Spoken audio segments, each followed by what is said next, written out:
Assalamualaikum everyone, welcome back to the channel and let's begin with the new chapter, that is chapter number 9 applications of trigonometry। तो इस chapter में हम Heights और distance के बारे में पढ़ेंगे जो कि ट्रिग्नोमेट्री पे बेस्ड है। अब इससे प्रीवियस वाला जो चैप्टर था ट्रिग्नोमेट्री, उसमें हम क्या पढ़े थे? उस चैप्टर में सबसे पहले हम पढ़े थे एक ट्रायंगल के बारे में। फॉर एग्जाम्पल, अगर ये एक ट्रायंगल है, ट्रायंगल ABC, तो इस ट्रायंगल में जो नीचे वाला साइड है वो है base, this side is perpendicular and this side is hypotenuse। तो ये तीन साइड्स के बारे में पढ़े थे। और ट्रिग्नोमेट्री चैप्टर में जो इसका टर्म्स था that is sine, cos, tan, cot, sec and cosec. Sine is equal to क्या होता है? इसका फॉर्मूला याद करने के लिए एक ट्रिक है, दैट इज पंडित बद्री प्रसाद हरी हरी बोल। दिस P बाई H यानी कि परपेंडिकुलर बाई हाइपोटेन्यूज साइन होता है, कॉस होता है B बाई H, टैन होता है P बाई B, कॉट होता है इसका अपोजिट B बाई P, सेक होता है H by B and cosec is H by P। But इस चैप्टर में ये तीन trigonometric ratios that is sine, cos और टैन, इसी से बेस्ड एक्सरसाइजेज में क्वेश्चन आएगा। तो ये क्या है? फर्स्ट है साइन, देन है कॉस एंड थर्ड है टैन। फर्स्ट तो ये याद रखना है। देन दूसरा है trigonometric table, that is trigonometry का जो टेबल हम ऑलरेडी डिस्कस कर चुके हैं इससे प्रीवियस वाले चैप्टर में, उसका साइन, कॉस और tan first three trigonometric ratios का वैल्यू याद रखना है। बस इन्हीं थ्री ट्रिग्नोमेट्रिक रेशियोज से बेस्ड एक्सरसाइजेज में क्वेश्चन है। बाकी इस चैप्टर में ज्यादा टॉपिक्स नहीं है। जो इंपॉर्टेंट टॉपिक्स है वो फर्स्ट है लाइन ऑफ साइट।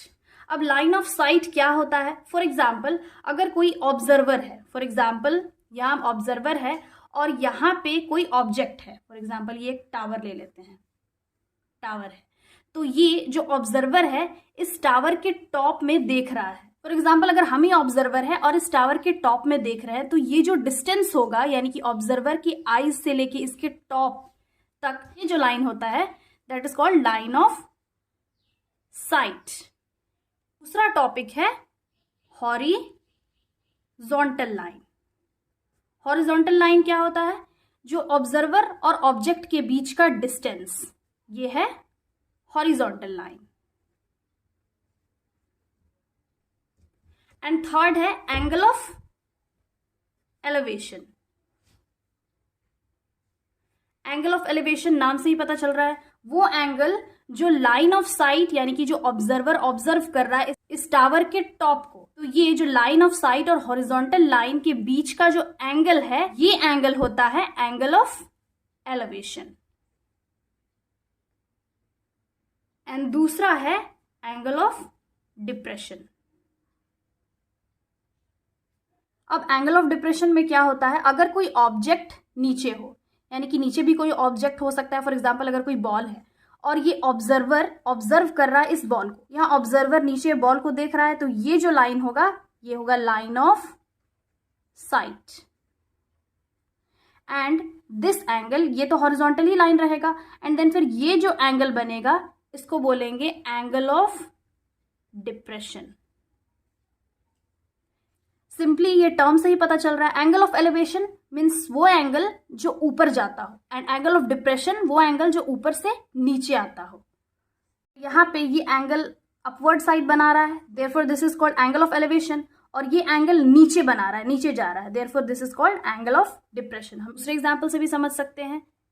अगर ये कोई एक ट्रायंगल है, ये जो एंगल है ये होगा एंगल ऑफ एलिवेशन, और ये जो ऊपर से नीचे आ रहा है ये एंगल होगा angle of depression.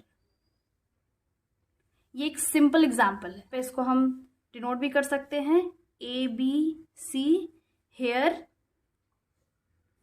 Angle CAB is angle of elevation and angle ACB is angle of depression.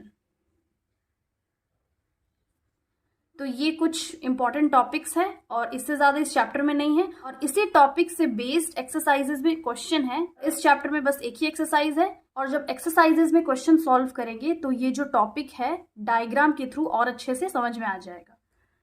So this was the introduction part. I hope समझ में आ गया होगा। Again I will be back with the next video solving the exercises of this chapter. Till then have a nice day. Thanks for watching.